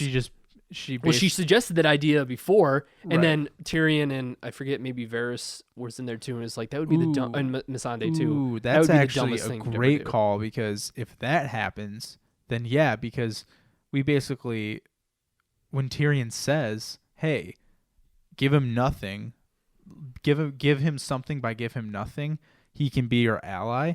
Maybe Tyrion just goes, "Listen, you don't have the numbers now. just team up with him, kill the North, and then take all his men and just completely whitewash all of King's Landing. Until they see about 5 giant White Walkers. Well, and the whole army of the dead is like, shit. maybe this was an All easy the endeavor. trolls. Yeah. But still, like, if that does happen, I mean, that's Game of Thronesy enough to be like, oh, yeah, you don't get your win right now, but still, like to what I was saying earlier, with all of those families together, Cersei doesn't stand a chance. Maybe Daenerys starts to realize that and says, you know what, we can take this over immediately, and there's only 3 basically houses that support her. Man, we'll suffocate Cersei, completely strip her, but let's just deal with the White Walkers first. Yeah, that's definitely an interesting viewpoint. Connor, good call, man. I'm excited to see how that all works out. So now we're going to go to our coveted Game of Thrones power rankings. So I think you started out last time. Yeah. Because I started out the first time, first episode. 5, 5, 4, 4, 3, 3. Oh, yeah. All right. So number 5 on my power rankings, and I think she was number 2 last week. I don't have the previous power rankings, but I think she was number 2 because John was number 1. Number 5 is Daenerys, because I think she still deserves to be on my power rankings because she's too important. If you have that many names, you got to be on the power rankings somewhere. Yeah. Wait, who is on your power rankings? Is it Daenerys, the Stormborn? Yeah, it's Breaker of Chains, Mother of Dragons. When they go to Missandei, when she says that, like the unburnt, like the way she says it, and like the way she articulates that was just, it's pretty epic. She's pretty. It's a little pretentious. Oh yeah, yeah. Like what you were saying, how people dislike Daenerys, I could see how the arrogant side of it could definitely have disliked. Could shove people off. But I mean, she obviously battle wise, she's not doing too hot. No, at least not this season. But she could be. But she's trying to be a diplomat. Yeah. The thing is, like you're saying that Cersei's a good politician. She's definitely a better politician than Dany, without a doubt. Cersei's the best politician in the show, right? So she's. But I think Dany has the brute force. She just doesn't know how to use it. Yeah, I mean, what gets you on the 5 in the power rankings is 2 dragons, and especially I would say giving Jon permission. I would personally say Tyrion's a better politician because he's literally been able to win wars essentially with words, which is pretty cool. Cersei's diplomatic skills have kind of come to fruition. I think Cersei's done the most with nothing, but Tyrion is better at managing like the assets that he has. Yeah. Like when you think of a politician to be able to sway someone when they don't necessarily want to be persuaded, that would definitely be Tyrion's strength. Yeah. So Daenerys is my number 5. Cool. Who's your number 5? Repeat customer, Big Daddy Grey Worm. Big Daddy Grey Worm. Because I can't get enough of him, and he just pooped all over those Lannisters. They didn't stand a chance. He could have taken it over by himself. Where are the rest of the Lannisters? Yeah, and if he dies, I'm just gonna curl up into a ball. That'll be a sad day. And I keep thinking with Game of Thrones, because one of these episodes, one of these reaction videos, we're gonna start out with both of our heads on the my god, dude! I know it's coming, but here's the thing. Grey Worm is up there as like, that would really kill me because I like him a lot. Like, I would rather a dragon die than Grey Worm, without a doubt. Really? Yeah. Not even close. I would probably agree with that if it was one of the smaller dragons. But Drogon is probably my number 1. If he you died. just can't do it character. Gotcha. Not in terms of like my favorite character, just like, man. Oh, you want to know? This show's been all about dragons, and you take out the biggest one right when you're showing them all. Want to know who won it? Fuck you. My George number, R. like top 3, Ghost. Ghost, yeah. If Ghost dies. Speaking of, we forgot to mention he's up at the wall. Oh, is he? Yeah. Oh, I thought he was at Winterfell. Maybe he is. Well, because he was. But he wasn't with the fight with Ramsay. Because I thought. Was he? Was he? I don't think he was. I don't remember. But they would have definitely shown him. Well, I thought he was gonna go up with Redbeard. What's his name? Tormund. I thought he was going up with him to defend the wall.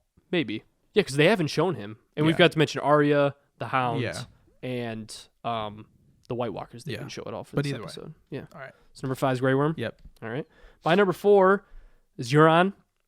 He moved a little up. I don't even think he was. Oh, you're not gonna like my power rankings. You're not gonna like what I have to say. Oh, Mr. Hetty. Number 4 is Euron because I mean, in terms of battles, since we've seen him, he hasn't lost. I guess if maybe you want to make his first battle was that bridge battle with him and his brother. He just real fair fight. Toss him over the edge. But yeah, he's undefeated.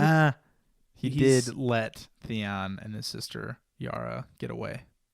the first time. Yeah. True. So I mean, True. That was quite an L. But then he came back with a vengeance. Yeah. And especially if he's talking to Jamie about putting his finger in Cersei's bum, he deserves to be at my power. No justification for that claim, but hey, he's my number 4. Okay, fair enough. My number 4 is a way better character. Is he? Okay. Sir Davos. Nice. Because he has also been one of my favorite characters through. Because he's like Lady Mormont. He's just like one of those characters that just like can't do wrong, and it's just every time they speak, it's so baller. And also like all he wanted was the princess to be happy, and he didn't even give a shit about Stannis. The battle was done. He literally cared about no one. Like the first thing that he said when he went to Melisandre, he's like, "Princess, what's wrong?" Happened? And it's Nothing. just it's so sad that, and he had to discover it, and it's just that's so gut wrenching. He has no but he was the one that called the Red Woman to get Jon back. Mm-hmm. So, and again, Well, he didn't know at the time.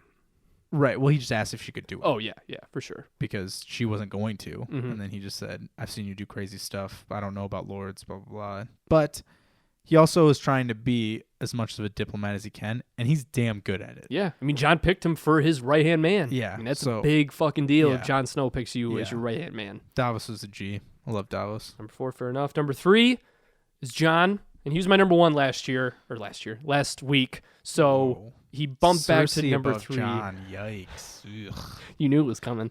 Ugh.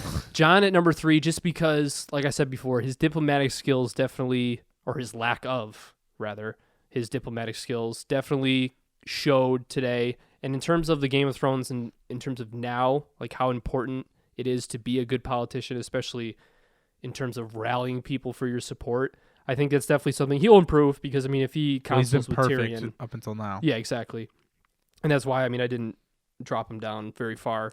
And he's going to get counsel from Tyrion, and he got the permission to mine the Dragonstone. So he's definitely making good decisions, but then again, he's got to figure out how to convince people.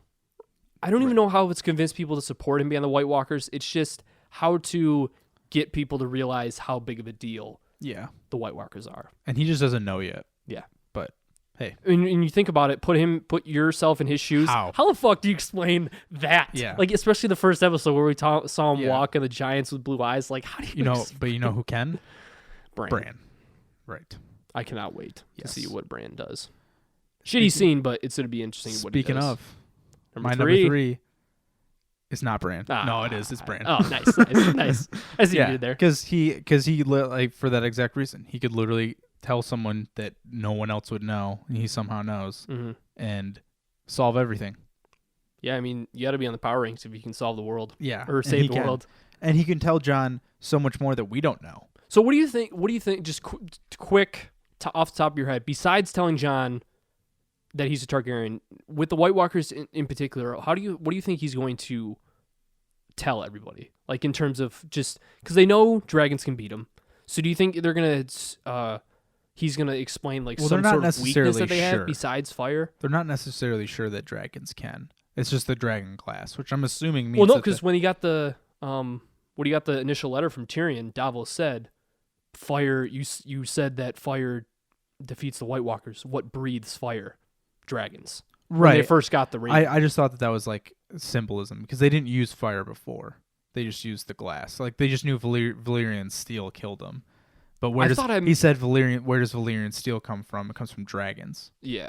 Dragon fire. Okay. So I'm assuming it does. Yeah. I'm just saying that like Bran would know. Yeah.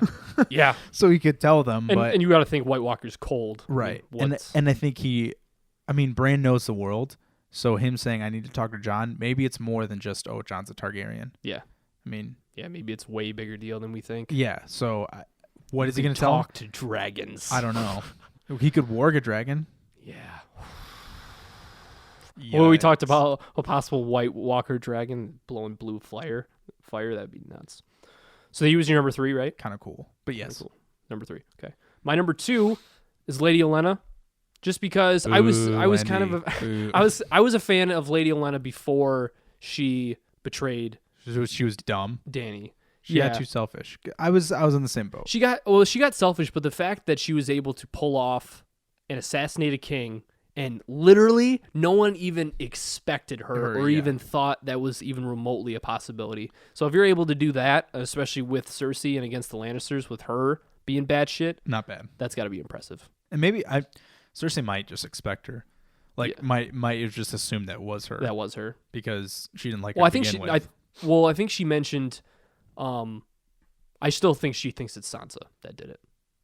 Because I think when she was walking around that map and they were talking about each enemy, Yeah. I think she, in colorful words, betraying or or king killing bitch or something like that. She mentioned him or something like that. So I still think she thinks that Sansa and did Tyrion. Yeah. Conspired against him. I don't think she thinks Tyrion did it. You don't think she does? No, I think she just hates Tyrion. It's just a scapegoat. Just a general. Yeah. Yeah, for all the way back for killing Yep. their mom. So it's definitely interesting to see what she does with that information. So Yes. yeah, Lady Olenna, number 2. What's your number 2? Number 2 is, speaking of the dwarf, Tyrion. Tyrion. Because I also don't think that Tyrion actually believes Jon about the White Walkers either. I just think that he believes in Jon so much that he would help him through anything because he knows what that means for Dany in the long run. My thing is why would Jon, like in terms of Tyrion and Daenerys listening to Jon and him traveling all that way just to tell them that, Yeah. why would he lie about that? Right. I just And think not only lie, but fabricate it and make it up enough. it doesn't make sense, but also, how do you believe it? yeah, exactly. That's Because fair. I think Tyrion's just putting all his chips because he knows Jon's a good dude. And Mm-hmm. I mean, him and Jon they respect each other and they like each other. Yeah. That is without a doubt. Yeah. And I think that relationship will continue to build and build and build. But I don't think Tyrion's believing in Jon's cause. He's just believing in Jon as a person because he knows Jon wouldn't lie. Yeah. Fair But enough. I don't think he's just like, oh, yeah, no, there's Oh definitely. yeah, White Walkers for sure. Yeah, and there's an army dead, there's a Night King, and all that stuff. Yeah. Come to kill us all. Yeah, Graveyards. I think he's just like, oh, Dany, listen, Jon's a good dude. You want him on your side. And we have, So, well, they do. well, In terms of people against Cersei. right. Yeah, Everyone is. I just meant like in terms of like Yeah. force, Yeah. military Well, power. Right now. Yeah, Dothraki, True. Dorne. Well, yeah, I just Probably. meant like houses kind of thing. Yeah. Just Dorne and Greyjoy. I mean, guess. well, it's just like with Jon being king of the north, it's like, oh, here's 5 kingdoms or Yeah. whatever it is. Just go at it. yeah, and and if plus Jon- the symbolism of Stark and Targaryen, like that their houses being together, and Yeah. the fact that Jon's Targaryen. Yep. So Tyrion's number 2, and my numero uno thing you're gonna dread the most Oh, I'm so surprised. is the I would incest queen. I would expect no less. Cersei Lannister. I have her at my number 1 just because, especially this episode, she showed her diplomatic skills. She's balling with the strategy in terms of military. She's showing her diplomatic skills with the Iron Bank. The Iron Bank even says that quote, it's like, you really are your father's daughter and stuff like that, because she was able to convince them, at least from what that scene expressed, able to Yeah. convince them to be on their side and not Daenerys' side. So I think with what she's been able to do diplomatically and what she's been able to do in the field militarily, I think that maybe this Well, will be Jaime. the only time that Jaime she'll... did the military stuff. True. Well, But she probably was the coordinator of it. I don't think so. No? Jaime's a general. Because she literally says, oh, Jaime's going to command the infantry. I think Jaime planned everything because he literally told Olenna their entire plan. Oh, yeah, and then he learned from Rob. Yeah. Okay, fair enough. Well, I still think, I mean, I think I put a lot of emphasis on the diplomatic side and the political strength, Because but I think you've mentioned you like politics. I do. I do. New revelation. Yes. I like not politics in terms of the stereotype that comes with politics, but I like Battles political won and in the mind. diplomatic Yeah. like relation type Yeah, that stuff. was one in your mind. Yep. But So yeah, uh, Cersei is my numero uno. 2 quick questions. One, if you had to pick one, like let's say Dany or Jon dies, doesn't make it to the show, which one would you rather have? Mine's easy. Daenerys. Oh, wow. Totally opposite. Really? I would You'd rather have Jon die? not even. No. I'd rather have him live. That's what I meant. Oh, sorry. I would rather sorry. have Daenerys die. Oh, yeah. Yeah. Oh, okay. Without a doubt. Yeah. Yeah. When you said you disagreed, I was like, wait, what are you Yeah. saying? No, yeah. John's been your favorite Yeah. since day one. Sorry, I was thinking in my head that I said who could come out on top? Jon. Yeah. And do you think, because I think, Who do you think kills Cersei? Jaime or Arya? man, I'm gonna plot twist this. Arya kills Jaime, puts his face on, kills Cersei. So technically, I'm covering both bases. While Cersei's giving Jaime / Arya a blowy. Whoa, that'd be weird. But yeah, no, I'm gonna put that as my prediction that Arya kills Jaime and then takes his face. Yeah, because remember she has to kill them with some sort of the many-faced god skill. Yeah, but because remember, no one knows that Bran was kicked out by Jaime and Cersei still, and that's why he was handicapped. Someone does know. Yeah, but none of the Starks do. No. Okay, I thought you meant no one. Period. Well, Jaime and Cersei know that because Jaime told somebody. I remember. Yeah, he told somebody, but I can't remember who it was. But I mean, it's relevant now. But the Starks don't know that. Yeah, and I wonder if that's something that will actually affect anything. I'm sure they'd be pissed because Bran doesn't even know, or he does now. No, he does now. Yeah. He knows everything. Yeah. Well, no, he does because he remembers. Because remember he talks about it, he's like, oh, I saw someone in there and they like kicked me. Oh, really? Did. Yeah. Maybe that was the books. Yeah, I think that was because they always stressed that he didn't remember anything. Yeah. Because then the dagger comes in when they tries to kill him. Because I think he had like a daydream or something. Maybe it was him when he becomes Three-Eyed Raven. He has like the revelation. He's like, oh yeah, it was Jaime and Cersei. Yeah, maybe. So who's your number one? But wait, hold on. Is it Cersei? Hold on. Well, no, but Cersei's on your top 5. Yeah. Well, she's lame. But I was gonna ask you. I think whatever. We'll get to it next episode. Fair enough. Number 1. Who other? Jon Snow. JS. He's perfect in every way. No explanation needed. Yep. I love him. Really? You don't think his diplomatic skills have anything to do? His politics? He's just got to figure out a better way to convince people. That's all. And he'll get it, though. Actually, I remember what I was going to ask you. Who do you think is going to die first, White Walkers or Cersei? Because I think that both die. I don't think Cersei or White Walkers come out on top. So that's an interesting question. I think White Walkers, because in terms of the show's I like Connor's theory that they all go up, kill the White Walkers, and the show ends on the climax of them fighting finally, fight and then finally taking out Cersei. Because that would make sense, especially when you look at it from a producer's standpoint. Because you look at character-wise, why kill off Cersei in that whole? Yeah. Whether people hate her or not, it's an interesting plot of the story in terms of an antagonist. And the White Walkers are just statues. That's plot 101. You save the villain for last, it's all the climax, blah, blah, and then it all falls out. But I think the White Walkers is a bigger battle than Cersei. So I could see them doing that first and then being like, okay, how do they save themselves? And I mean, either way, I think it works. Mm-hmm. But do you think there's any way that everyone teams up? No. Against the White Walkers? No, I don't think there is either. I mean, it's tough because I just get to my mind where, if they do work together, they will win. But the thing is that I think when they get to the point where they work together, it'll just involve someone stabbing Cersei and then taking all of her resources and then working because everyone hates Cersei anyway. So it's like she basically has power just through force. Yeah. But that would be interesting. But yeah, Arya, you heard her here first. Yeah, a couple questions for you guys to answer in the comments, or if you're listening to us in podcast form, letting us know on Patreon or hit us up on Twitter. Yeah. What other way you want to let us know? Let us know, A, who do you think is going to kill Cersei, whether it's going to be Jaime or Arya or some other... Or Cersei comes out on top. Yes. At the end of the show. And who do you think dies first, Cersei or the White Walkers? Yes. There's your 2 homework questions. Yes. And if you answer, you might even get on the show. show. And who would you rather have? Dany or Jon on top? Yes. And when I mean on top, I just mean like if you had to pick one to live. Yeah, that ended the show on top and then one like maybe died in the last episode. Yeah. Fair enough. So there you go. 3 questions for you to answer. Yeah. And there is our Game of Thrones reactions for episode 3, The Queen's Justice. We are just over an hour and a half. Dang. That's some Game of Thrones discussion for your earbuds. But that makes up for our stupid little mishap. Yes. With audio. Yes, our audio mishap yesterday. Which won't happen again. We're sorry. Sorry. And if you didn't know, this has been our Game of Thrones reactions. You can catch us every single week here on youtube.com/TJENT on Tuesday, where we will post our Game of Thrones reactions throughout the entire Season 7, and then hopefully not in 2019 do our reactions to Game of Thrones Season 8. Yeah. That would be terrible. Yes, that'd be god-awful.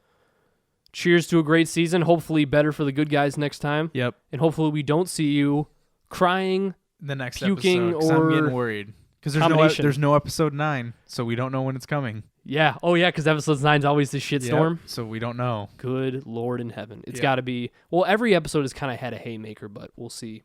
Yeah. We'll This see one, what not it so is. much. Yeah, it was kind of just. The haymaker was kind of like a collective thing where they were giving the villains some. You were some you were credit. just like, oh shit. Yeah. Yeah. Wait, it's not going to be as easy as everybody thinks it is? Yeah.